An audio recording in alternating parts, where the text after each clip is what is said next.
கிறிஸ்து இயேசுக்குள் அன்பாய் அழைக்கப்பட்ட சகோதர சகோதரிகளே, நம்முடைய பரமபிதாவாகிய யெகோவா தேவனாலும் அவருடைய ஒரே பேரான குமாரனாகிய நம்முடைய ஆண்டவராகிய இயேசு கிறிஸ்துவினாலும் உங்களுக்கு அன்பின் நல்வாழ்த்துக்கள். உம்முடைய சத்தியத்தினாலே அவர்களை பரிசுத்தமாக்கும் உம்முடைய வசனமே சத்தியம் என்கின்ற இந்த நிகழ்ச்சி மூலமாக உங்களை சந்திப்பதிலே மிக்க மகிழ்ச்சி. அன்பான சகோதர சகோதரிகளே, இந்த நாளிலே நாம் பரிசுத்த வேதாகமத்திலிருந்து ஒரு அதி முக்கியத்துவம் வாய்ந்த ஒரு பாடத்தினை குறித்து நாம் தியானிக்கப் போகிறோம். இந்த வேத பாடத்தின் தலைப்பு அத்திமரம் பற்றின ஒரு உவமை. அதற்கு ஆதாரமாக நாம் வாசிக்க வேண்டிய வேத வசனமானது மத்தேயு அதிகாரம் 24 வசனம் 32-33 வாசிக்க கேட்போம். மத்தேயு அதிகாரம் 24 வசனம் 32-33. அத்திமரத்தினால் ஒரு ஓமையை கற்றுக்கொள்ளுங்கள். அதிலே இளங்கிளை தோன்றி துளிர் விடும்போது வசந்த காலம் சமீபமாயிற்று என்று அறிவீர்கள். அப்படியே இவைகளெல்லாம் நீங்கள் காணும்போது அவர் சமீபமாய் வாசல் அருகே வந்திருக்கிறார் என்று அறியுங்கள். அன்பான சகோதர சகோதரிகளே, நம்முடைய ஆண்டவராகிய இயேசு கிறிஸ்து முதலாம் வருகையில் இந்த பூமிக்கு வந்தப்போ அவர் மனிதனாக வந்தார் இல்லையா? அப்போ அநேக அற்புதங்களை செய்கிறாரு. அதே நேரத்தில் அவர் சீசர்கள் மத்தியில் அநேக ஊமைகளை அவர் பேசுகிறார். அதில் நம்முடைய புதிய ஏற்பாட்டில் ஏறக்குறைய ஒரு 39-40 ஊமைகள் நம்ம புதிய ஏற்பாட்டில் இருக்கும். அப்படின்னா இந்த ஓமை அப்படின்னா என்ன? ஓமை அப்படின்னா என்ன? இப்போ உலக பிரகாரமாக இந்த ஓமை அப்படின்னா ஒரு சில பேர் என்ன நினைக்கிறாங்க, உதாரணம் அப்படின்னு நினைக்கிறாங்க. அதே கிறிஸ்தவ மார்க்கத்தில் நம்மளை பைபிள் படிக்கிற நம்ம கிறிஸ்தவர்கள் மத்தியில் இந்த ஓமை குறித்து எப்படிப்பட்ட ஒரு புரிதல் இருக்குது அப்படின்னா, ஒரு சில சபையார் ஓமை அப்படின்னா ஒரு எக்ஸாம்பிள், ஒரு உதாரணம் அப்படின்னு நம்புகிறாங்க. ஆனால் மேக்சிமம் மெஜாரிட்டி ஆஃப் தி கிறிஸ்தவ சகோதர சகோதரிகள் மத்தியில் இந்த ஓமை அப்படின்னாவே பரலோக ராஜ்யத்தினுடைய ரகசியம் என்று அநேக கிறிஸ்தவர்கள் நம்புகிறார்கள், ஏற்றுக்கொள்கிறார்கள்.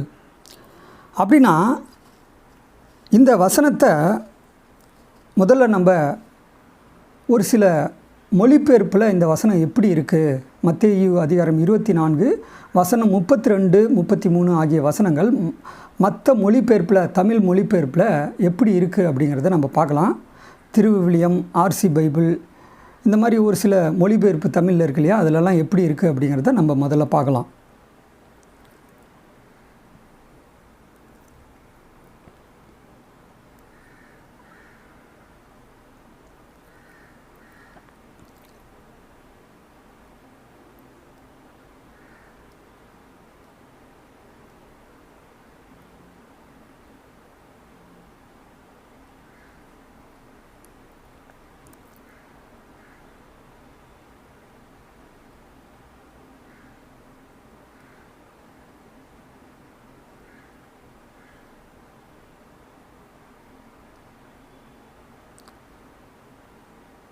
ஓகே, இப்போ மத்தேயு 24வது அதிகாரம் அப்படின்னாவே நமக்கு என்ன ஞாபகம் வரும் அப்படின்னா, நம்முடைய ஆண்டவராகிய இயேசு கிறிஸ்துவினுடைய 2ஆம் வருகை. ஏன்னா 24வது அதிகாரத்தில் தான், மத்தேயு 24 தான் இயேசு கிறிஸ்துவனுடைய 2ஆம் வருகையை பற்றி சொல்லப்பட்டுள்ளது. இது எல்லாருக்கும் தெரிந்த ஒரு விஷயந்தான். குறிப்பாக சீசர்கள் மத்தேயு 24:3 சீசர்கள் எப்படி கேட்குறாங்கன்னா, உம்முடைய வருகைக்கும் உலகத்தின் முடிவுக்கும் அடையாளம் என்ன அப்படின்னு சீசர்கள் இயேசு கிறிஸ்துவின் இடத்துல கேட்குறாங்க. அப்போ தான் இயேசு கிறிஸ்து தொடர்ந்து அப்படியே சொல்லிகிட்டே வருவார். அதில் குறிப்பாக 6வது வசனத்தில் யுத்தங்களையும் செய்திகளை கேள்விப்படுவீர்கள் அப்படின்னா, யுத்தங்கள் அப்படின்னா உலகத்திற்கே தெரிந்த ஒரு மகா பெரிய ஒரு யுத்தம், ஒரு போர் என்ன அப்படின்னா 1914 கிபி 1914 முதலாம் உலகப் போர். அதற்கு அடுத்தபடியாக 2ஆம் உலகப் போர். இதெல்லாம் யுத்தங்களையும் செய்திகளை கேள்விப்படுவீர்கள். அன்பான சகோதர சகோதரிகளே, அது மாத்திரமல்லாமல் இந்த ஓமையை குறித்து நம்முடைய ஆண்டவராகிய இயேசு கிறிஸ்து எப்படி பதில் சொல்கிறாரு அப்படின்னா, இந்த ஓமை அப்படின்னாவே பரலோக ராஜ்யத்தினுடைய ரகசியம் அந்த ஓமையில் இருக்குது அப்படின்னு யார் சொல்கிறா அப்படின்னா, நம்முடைய ஆண்டவராகிய இயேசு கிறிஸ்துவே சொல்கிறார். இதை நம்ம எங்கே படிக்கலாம் அப்படின்னா, பாருங்கள், மத்தேயு அதிகாரம் 13 வசனம் 10, 11, 12, 13 ஆகிய வசனத்தை வாசிக்க கேட்போம். அப்பொழுது சீசர்கள் அவரிடத்தில் வந்து, ஏன் அவர்களோட ஓமைகளாக பேசுகிறீர்கள் என்று கேட்டார்கள். அவர்களுக்கு அவர் பிரதியுத்தரமாக, பரலோக ராஜ்யத்தின் இரகசியங்களை அறியும்படி உங்களுக்கு அருளப்பட்டது, அவர்களுக்கோ அருளப்படவில்லை. பார்த்தீங்களா? அப்போ இயேசு கிறிஸ்து ஓமையாக பேசிகிட்டே வருவார். பேசி முடித்த பிறகு சீசர்கள் கேட்பாங்க, ஏன் ஓமையாக பேசுகிறீங்க, ஏன் ஓமையாக பேசுகிறீங்க அப்படின்னு சீசர்கள் கேட்பாங்க. அதுக்கு இயேசு கிறிஸ்து எப்படி பதில் சொல்கிறாரு அப்படின்னா, அவர்களுக்கு அவர் பிரதியுத்தரமாக, பரலோக ராஜ்யத்தின் இரகசியங்களை அறியும்படி உங்களுக்கு அருளப்பட்டது, அவர்களுக்கோ அருளப்படவில்லை. அப்படின்னா ஓமையில் என்ன இருக்குது? பரலோக ராஜ்யத்தினுடைய ரகசியம். அப்போ எல்லாருக்கும் இந்த ரகசியம் தெரியாது, சாதாரண ரகசியம் அல்ல, பரலோக ராஜ்யத்தினுடைய ரகசியம். அப்போ ஓமையில் என்ன இருக்குது அப்படின்னா, பரலோக ராஜ்யத்தினுடைய ரகசியம். இதே இந்த கருத்தை வலியுறுத்திய ஒரு சில வசனங்கள் மார்க்கு அதிகாரம் 4 வசனம் 11, லூக்கா அதிகாரம் 8 வசனம் 9, 10 ஆகிய வசனங்களில் தேவனுடைய ராஜ்யம் அப்படின்னு சொல்லுவார். மத்தேயுவில் பரலோகத்தினுடைய ராஜ்யத்தினுடைய ரகசியம்னு சொல்லுவார். அதே மார்க்கு லூக்காவில் பார்த்திங்கன்னா தேவனுடைய ராஜ்யத்தினுடைய ரகசியம் அப்படின்னு சொல்லுவார். அன்பான சகோதர சகோதரிகளே, அப்படின்னா இந்த அத்திமரம் பற்றின ஓமையில் என்ன ஒரு சத்தியம் அடங்கியிருக்கு? நம்முடைய ஆண்டவராகிய இயேசு கிறிஸ்து இந்த ஓமையில் எப்படிப்பட்ட ஒரு சத்தியத்தை வச்சுருக்காரு அப்படின்னு நம்ம ஆராய்ந்து பார்க்கும் பொழுது, பாருங்கள், அத்திமரம் என்பது யாரை குறிக்கும்? இன்றைக்கு மெஜாரிட்டி ஆஃப் தி கிறிஸ்தவர்கள் சகோதர சகோதரிகள் யூடியூப்லலாம் அநேக சகோதரர்கள் பேசுகிறாங்க இல்லையா, மேக்சிமம் அதிகபட்சமாக எல்லாருடைய கருத்தும் ஒரே மாதிரி தான் இருக்கும். ஏன்னா இந்த அத்திமரம் என்பது யாரை குறிக்கும் அப்படின்னா, இஸ்ரேல் நாடு, இஸ்ரேல் தேசத்தை குறிக்கும். இதை உறுதிப்படுத்தும் விதத்தில் வாசிக்கலாம். எரேமியா அதிகாரம் 24 வசனம் 5. எரேமியா அதிகாரம் 24 வசனம் 5. அப்பொழுது கர்த்தருடைய வார்த்தை எனக்கு உண்டாகி, அவர், நான் இவ்விடத்திலிருந்து கல்தேயர் தேசத்துக்கு சிறைப்பட்டு போகவிட்ட யூதரை நான் இந்த நல்ல அத்தி பழங்களுக்கு ஒப்பிட்டு அவர்களுக்கு நன்மையுண்டாக அவர்களை அங்கீகரிப்பேன். பார்த்தீங்களா? யூதர்களை எதுக்கு ஒப்பிட்டு சொல்கிறாருன்னா, நல்ல அத்தி பழங்களுக்கு ஒப்பிட்டு சொல்கிறார். அப்படின்னா அத்தி பழம் என்பது யூதர்கள்னால் இஸ்ரேல் ஜனங்கள். அப்போ அத்தி பழத்திற்கு யூதர்களை ஒப்பிட்டு சொல்கிறாரு அப்படின்னு நம்ம எரேமியாவில் படிக்கிறோம். அப்படின்னா அத்தி மரம் என்பது யாராக இருக்க முடியும்? அத்தி மரம் என்பது யாராக இருக்க முடியும்? வாசிக்கலாம். யாக்கோப்பு அதிகாரம் 3 வசனம் 11, 12. யாக்கோப்பு அதிகாரம் 3 வசனம் 11, 12. ஒரே ஊற்று கண்ணிலிருந்து தித்திப்பும் கசப்புமான தண்ணீர் சுரக்குமா? என் சகோதரரே, அத்தி மரம் ஒலிவ பழங்களையும் திராட்சை செடி அத்தி பழங்களையும் கொடுக்குமா? இப்போ நீங்கள் தான் பதில் சொல்லணும். அத்தி மரத்தில் ஒலிவ பழம் கிடைக்குமா? கிடைக்காது. திராட்சை செடியில் அத்தி பழங்கள் கொடுக்குமா? இல்லை.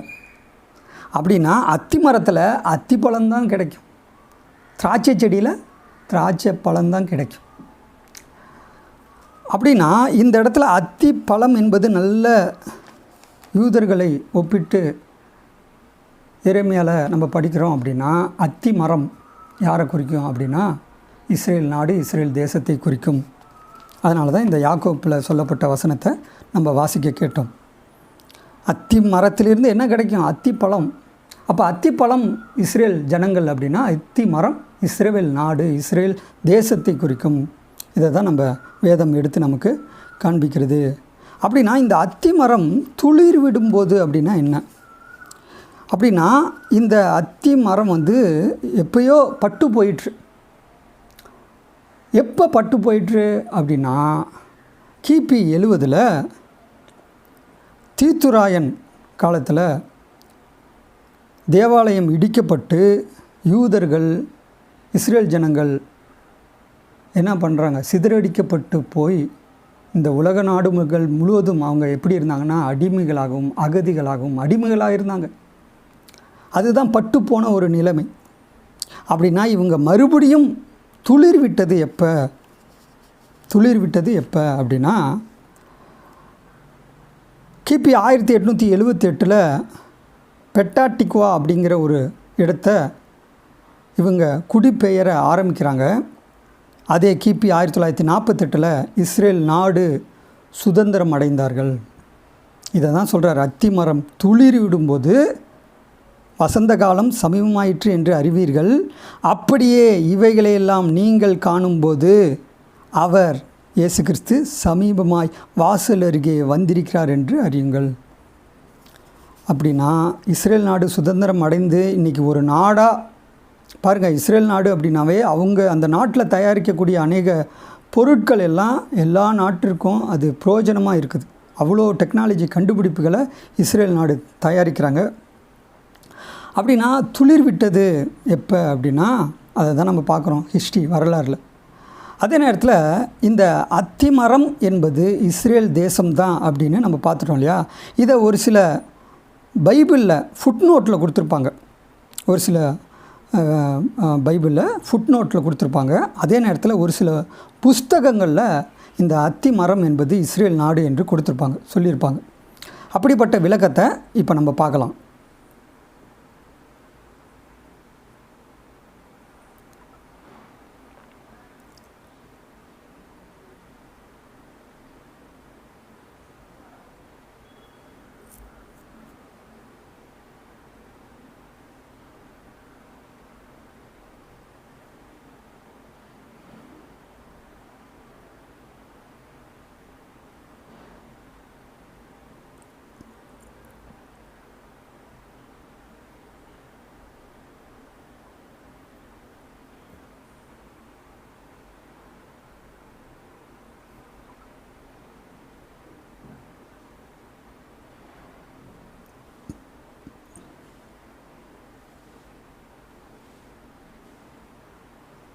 ஓகே, அன்பான சகோதர சகோதரிகளே, இந்த அத்தி மரம் பற்றின ஒரு ஓமையின் மூலமாக இயேசு கிறிஸ்துனுடைய 2ஆம் வருகையை பற்றி தான் நம்ம பார்க்குறோம்.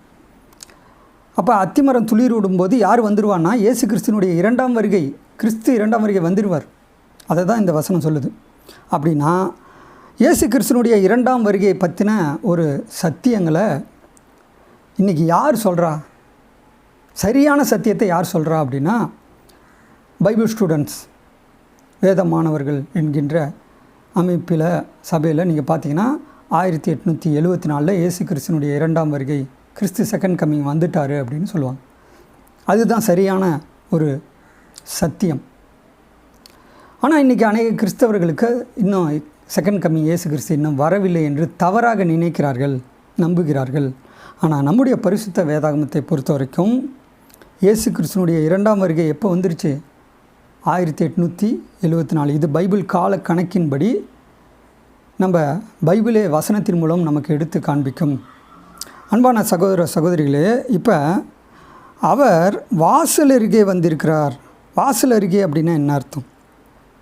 இப்போ உங்கள் வீட்டுக்கு வாசப்படியில் ஒருத்தர் நிற்கிறாரு அப்படின்னா என்ன அர்த்தம்? வரவில்லை அப்படின்னு எடுத்துக்கலாமா? வாசலில் நிற்கிறாரு அப்படின்னாவே வந்துட்டார் அப்படி தான் அர்த்தம். கதவை ஓப்பன் பண்ணிவிட்டா அவர் உள்ளே வந்துடுவார். அதனால தான் வெளிப்படுத்தின விசேஷ புஸ்தகத்தில், இதோ வாசற்படியிலே நின்று கதவை தட்டுகிறேன், யார் கதவை திறக்கிறாங்களோ அவரோடு போஜனம் பண்ணுறார், சத்திய வசனத்தை போஜனம் பண்ணுறாரு நம்முடைய ஆண்டவராகிய இயேசு கிறிஸ்து. அதே நேரத்தில் நம்முடைய பரிசுத்த வேதாகமத்தை பொறுத்த வரைக்கும் இந்த இஸ்ரேல் நாடு, இஸ்ரேல் தேசத்தை குறித்து எப்படியெல்லாம் ஒப்பிட்டு சொல்லியிருக்கு அப்படின்னா, இந்த இடத்துல அத்தி மரம், அதே நேரத்தில் ஆமோஸ் அப்போஸ்தலரில் தாவீதின் கூடாரம் அப்படின்னு ஒப்பிட்டு சொல்லுவார். எசேக்கியல் ப்ராப்பசியில் பழைய ஏற்பாட்டில் நீங்கள் பார்த்தீங்கன்னா உலர்ந்த எலும்புகளின் பள்ளத்தாக்கு, உலர்ந்த எலும்புகள். இந்த உலர்ந்த எலும்புகள் உயிரடையுமா அப்படின்னு கேட்குறப்ப அவங்க உயிரடைந்து ஒரு பெரிய சேனையாக நிற்பாங்க. இந்த சேனை யார் அப்படின்னா இஸ்ரேல் வம்சத்தார் அப்படின்னு எசேக்கியலில் சொல்லப்பட்டிருக்கும். அன்பான சகோதர சகோதரிகளே, இந்த பாடத்தின் மூலம் நாம் என்ன கற்றுக்கொள்கிறோம் அப்படின்னா, இந்த அத்தி மரம் என்பது ஆரம்பத்தில் ஓமை அப்படின்னா என்ன, பரலோக ராஜ்யத்தினுடைய ரகசியம். அடுத்தது அத்தி மரம் என்பது இஸ்ரேல் தேசத்தை குறிக்கும்.